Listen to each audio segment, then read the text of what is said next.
के ऊपर लाइव बैठना या अपने चैनल को मोनेटाइज करना, विजर वीजे के ऊपर ये चीजें नहीं होती, ये कंडीशन नहीं होती। जब वो कंडीशन विजर जब वीजा उसको अलाउ होता है, उसके अंदर ये चीजें लिखी होती हैं कि आपको ये चीजें अलाउ नहीं है।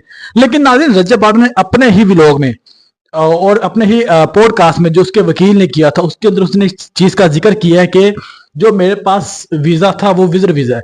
अब ये चीज उसके लिए नाज़रीन एक बार फिर से एक बड़ा मसले का शिकार हो गई है, क्योंकि इसमें अगर देखा जाए कि नाज़रीन उसने अगर उसके पास विजर वीजा था, क्योंकि नदीम नानी वाले के पास हमें पता है उसके पास जो वीजा है उसके ऊपर अलाउ है उसको ये चीजें, वो वीडियोस वगैरह टिकटॉक के लाइव वगैरह, टिकटॉक पे लाइव बैठ सकते हैं, ऑनलाइन शॉपिंग कर सकते हैं। लेकिन रज्जब भट्ट के पास नाज़रीन ये चीजें नहीं है कि वो किसी भी कंट्री में जाके अपने व्लॉग बनाए या टिकटॉक के ऊपर लाइव बैठे या वहां से कोई ऑनलाइन शॉपिंग करे।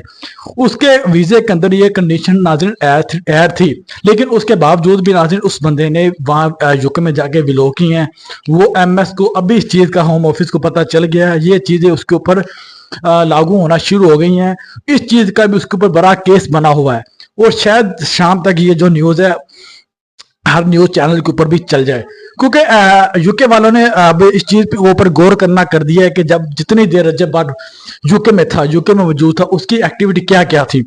और एक्टिविटी में नाज़रीन देखा जाए कि उसका जो व्लॉग है वो हम देख रहे हैं, डेली उसके व्लॉग आ रहे थे, उसकी एक्टिविटी डेली आ रही थी।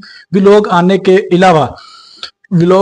अलावा ये है कि वो यूके के अंदर बैठ के यूके की ही टिकटॉक के ऊपर लाइव बैठा हुआ है उस कंट्री के ऊपर जिसको उसको अभी तक परमिशन ही नहीं है। अब ये जो बात है ये बड़ी हाई लेवल तक चली गई। अब देखना ये है कि नाज़रीन रज्जब बाट के ऊपर क्या फिर से कोई मसला बन जाएगा इस चीज की वजह से। मुझे तो अभी पता चला है कि रजब भट्ट के पास विजिट वीज़ा था। अगर तो उसके पास विजिट वीज़ा था तो उसके लिए अभी और मुश्किलात भी हैं, क्योंकि वो तो टिकटॉक पे लाइव आता रहा है, वो तो यहाँ पे यूट्यूब वीडियोस बनाता रहा है। तो आपका जो विजिट वीज़ा होता है, आपको यहाँ पे काम की परमिशन नहीं होती। तो टिकटॉक लाइव जो है या यूट्यूब वीडियोस जो है ये सेल्फ एम्प्लॉयमेंट में आती हैं। सो अगर आप टिकटॉक पे लाइव आते हो या आप यूट्यूब वीडियोस बनाते हो तो आप अपने वीज़ा कंडीशंस की ब्रीच कर रहे होते हो, या अगर कोई आप ऑनलाइन चीज़ें बेचते हो। इसीलिए मैं कहता हूँ यहाँ पर यूके में जो स्टूडेंट है, आपको 20 आवर्स अगर अलाउ है तो आप टिकटॉक पे